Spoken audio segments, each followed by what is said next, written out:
Assalamualaikum warahmatullahi wabarakatuh. Kami daripada kumpulan 3 akan membentangkan tajuk Anwa'ut Tashbih wa I'raduhu. Baik, kita tengok bahagian dan tujuan tashbih.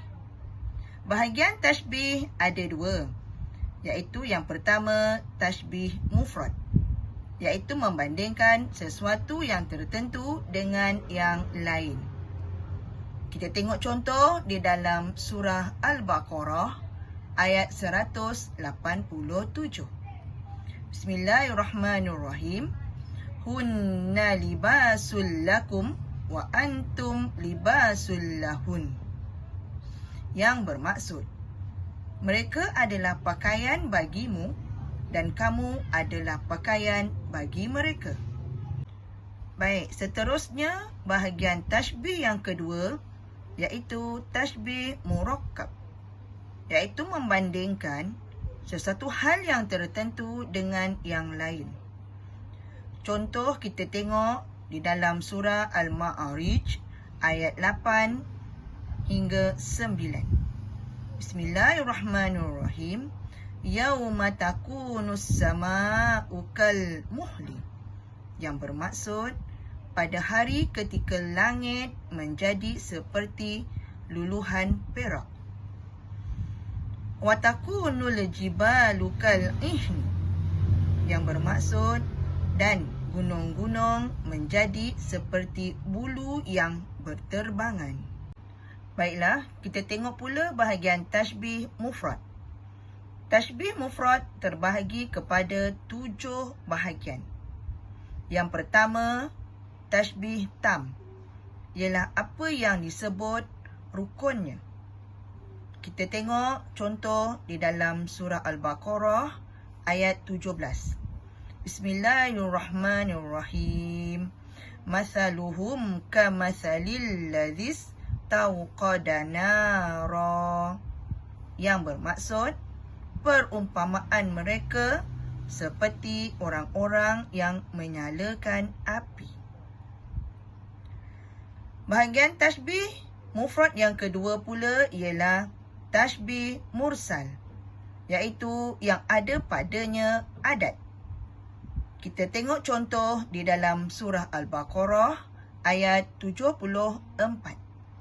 Bismillahirrahmanirrahim. Summa qasat qulubukum min ba'di dzalika fahiya kal hijarati au ashaddu qaswah.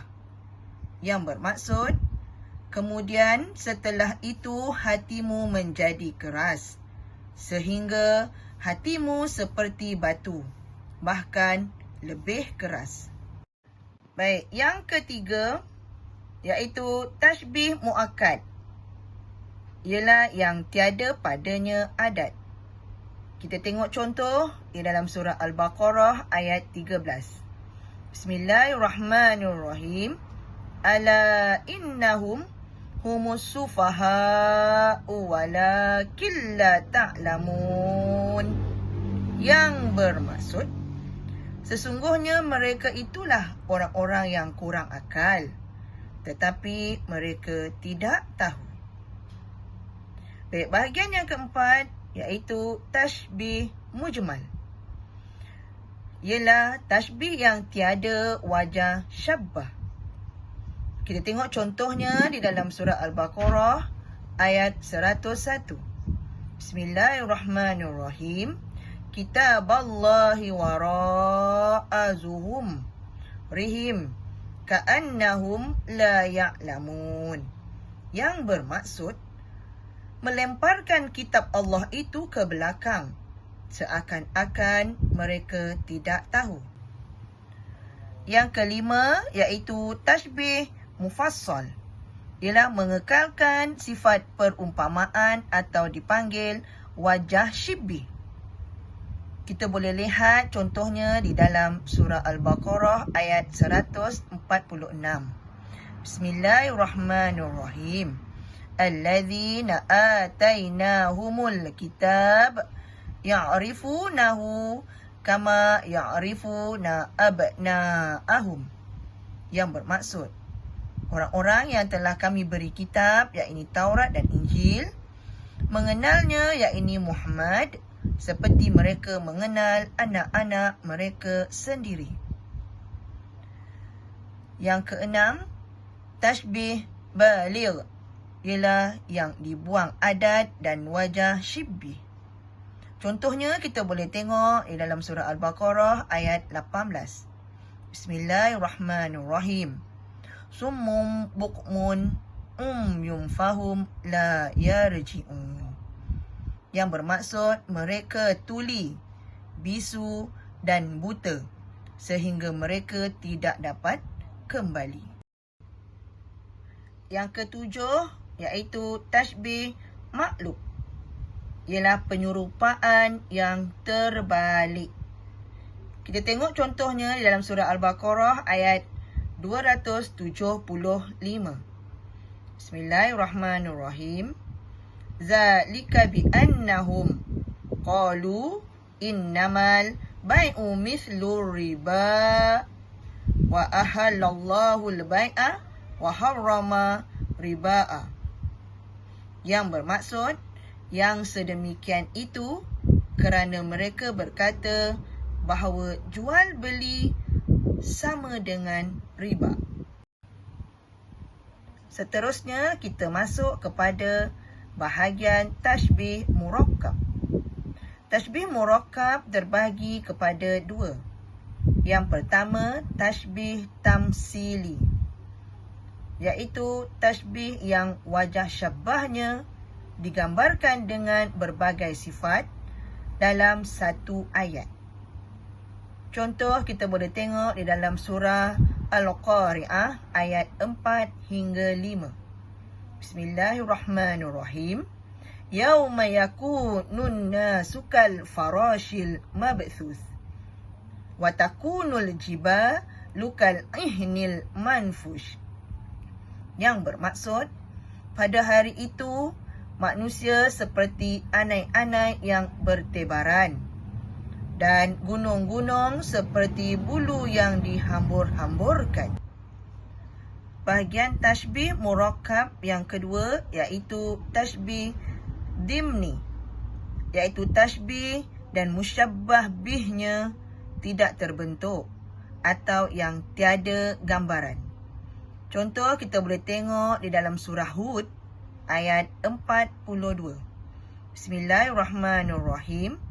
Wahia tajri bihim fi maujin kal jibal. Yang bermaksud, dan kapal itu berlayar membawa mereka ke dalam gelombang laksana gunung-gunung.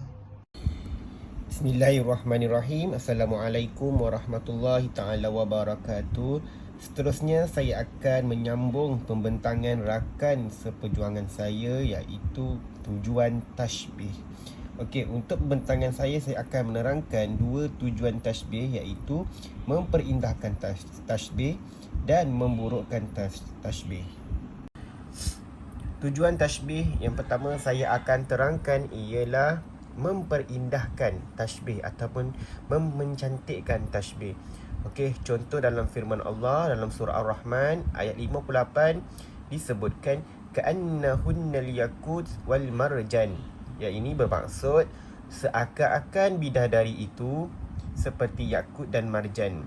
Okey, dalam ayat ini menceritakan tentang bidadari itu seperti yakut dan marjan, di mana bidadari itu memiliki kulit yang putih, bersih, kemerah-merahan seperti yakut, iaitu batu permata yang sangat halus dan bersih.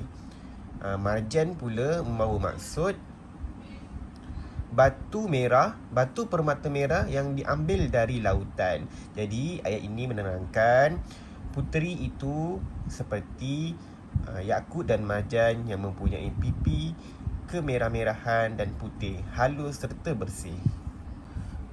Seterusnya saya akan menerangkan tujuan tashbih yang terakhir, iaitu memburukkan tashbih. Okey, contohnya dalam Al-Quran surah Al-Jumu'ah ayat 5, kamasalil himari yahmilu asfara, yang membawa maksud seperti keldai membawa kitab-kitab yang tebal. Dalam ayat ini menerangkan tentang orang tidak beriman dengan kitab Taurat seperti keldai.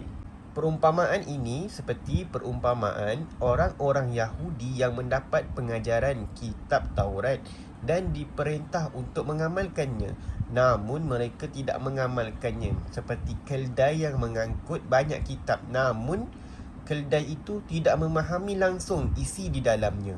Betapa buruknya perumpamaan bagi orang-orang yang mendustakan ayat-ayat Al-Quran dan mukjizat-mukjizat Rasulullah. Allah tidak akan memberi petunjuk bagi orang-orang yang enggan mengikuti kebenaran kerana mereka telah menzalimi hak Allah, para rasulnya dan kitab-kitabnya.